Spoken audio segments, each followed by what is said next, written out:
कुछ दिन पहले पीएफआई ने एक विजन डॉक्यूमेंट जारी किया था, गजवा हिंद 2047। यानी पीएफआई का प्लान है कि भारत में 2047 तक गजवा हिंद कर लिया जाए। और अब दारुल उलूम देवबंद, जो अपने आप को एक एजुकेशनिस्ट बताती है संस्था, जो अपने आप को बताता है कि वो तो केवल शिक्षा का प्रचार कर रहा है, उस संस्था ने गजवा हिंद को जायज करार दिया है, गजवा हिंद को हलाल करार दिया है। गजवा हिंद को कहा है कि बिल्कुल ठीक है, और जो आदमी गजवा हिंद के लिए काम करता है उसको जन्नत मिलती है। इसका मतलब क्या हुआ? जो घुसपैठिए आ रहे हैं यहां गजवा हिंद करने के लिए वो भी ठीक है। इसका मतलब जो धर्मांतरण किया जाता है गजवा हिंद करने के लिए वो भी ठीक है।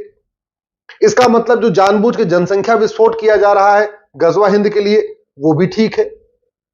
जो गजवा हिंद के लिए आतंकवाद फैलाया जाता है, अलगाववाद फैलाया जाता है, यानी वो भी ठीक है। जो गजवा हिंद के लिए जिहाद करते हैं वो भी ठीक है। जो गजवा हिंद के लिए पत्थरबाजी करते हैं वो भी ठीक है।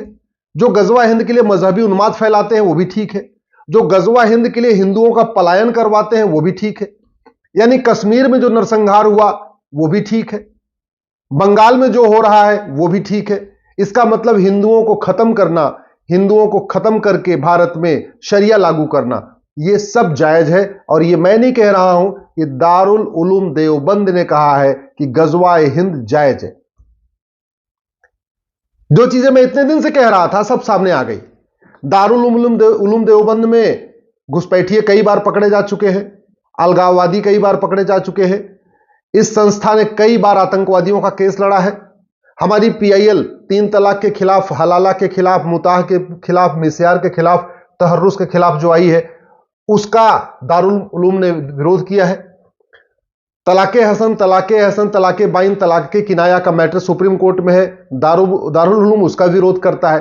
तो यानी जितनी विदेशी कुरीतियां हैं, जितनी इस्लामिक कुरीतियां हैं, उनका दारुल उलूम समर्थन करता है, भारत की संस्कृति का विरोध करता है, भारत की सोच का विरोध करता है, भारत की परंपरा का विरोध करता है, भारत के त्योहारों का विरोध करता है, नारी तू नारायणी का विरोध करता है, वसुधैव कुटुंबकम का विरोध करता है, यत्र नारस्त्यु पूज्यते रमन्ते तत्र देवता का विरोध करता है, सर्व मंगल मांगल्य, ये जो हमारी सोच है उसका विरोध करता है। जब विरोध करता है तो फिर ऐसी संस्था को भारत में चलने क्यों दिया जा रहा है? यह संस्था भारत में चल कैसे रही है?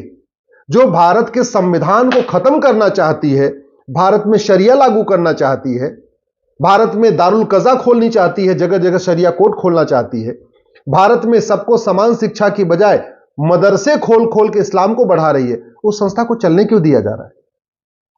एक बात याद रखिए, अब इस दारुल उलूम के फतवे के ऊपर तो खूब चर्चा हो रही है, लेकिन कोई मूल कारण नहीं बता रहा है, कोई अस्थायी समाधान नहीं बता रहा। और ऐसी चर्चा होती रहती है, फिर खत्म हो जाती है, अगले दिन फिर कोई नई चर्चा होती है, फिर अगले दिन कोई नई चर्चा होती है। जो समस्या आई है वो अस्थायी समाधान किया ही नहीं जाता।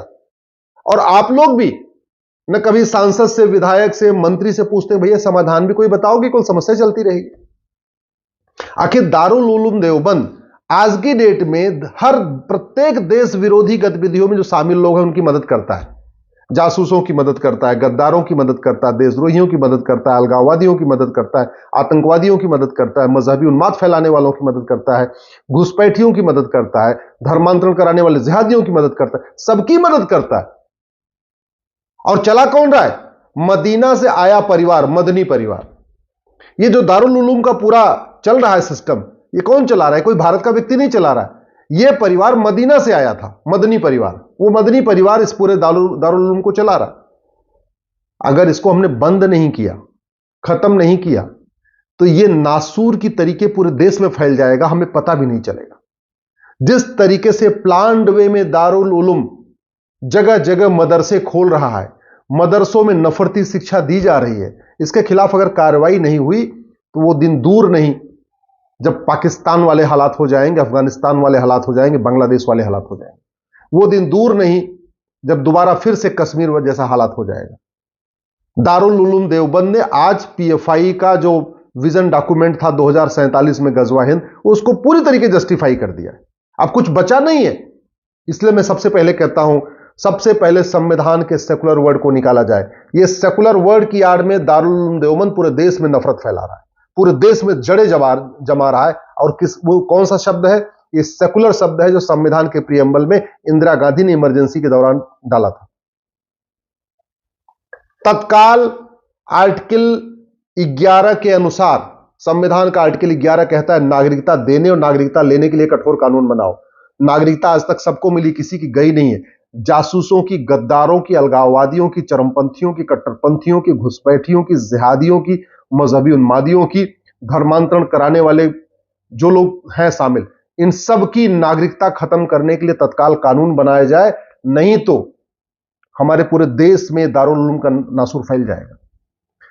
आर्टिकल 13 के अनुसार तत्काल जो विदेशी कुरीतियां चल रही हैं, विदेशी कुप्रथाएं, उसको प्रतिबंधित किया जाए। तत्काल तलाके हसन, तलाके हसन, तलाके बाइन, तलाके किनाया, निकाह हलाला, निकाह मुताह, निकाह मिस्यार, तहर्रुज जैसी कुरीतियां जो चल रही है ना, इसको तत्काल बंद किया जाए। पूरे देश में दारुल उलूम ने शरिया कोर्ट खुलवा रखी है, जिसको दारुल कज़ा कहते हैं, इस पर तत्काल प्रतिबंध लगाना जरूरी है। आर्टिकल 14 के अनुसार भारत में 1 nation 1 penal code, 1 nation 1 police code, 1 nation 1 judicial code लागू करना जरूरी है। पुलिस चार्टर लागू करना जरूरी है कि 1 घंटे के अंदर FIR हो, 1 महीने के अंदर जांच पूरी हो। जुडिशियल चार्टर लागू करना है कि अलगाववादियों को 1 साल के अंदर सजा मिले, और कानून कठोर होना चाहिए। ये जो दारुल उलूम है या बाकी और संस्थाएं इस तरीके की हैं, ये ऐसे फ्री में नहीं चल रही है, मोटी फंडिंग आ रही है। फंडिंग खाड़ी देशों से आ रही है, कुछ बैंक के माध्यम से आ रही है, कुछ हवाला के जरिए आ रही है। बैंक के माध्यम से जो फंडिंग आ रही है वो FCRA जो कानून है उसके अंतर्गत आ रही है, इसलिए FCRA कानून को खत्म करना पड़ेगा। हवाला की जो फंडिंग आ रही है वो तब तक नहीं रुकेगी जब तक 100 रुपए से बड़ी नोट बंद नहीं होगी। इसलिए मैं कह रहा हूं यूनिफॉर्म बैंकिंग कोड भी लागू करना पड़ेगा, 1 नेशन 1 टैक्स भी लागू करना पड़ेगा।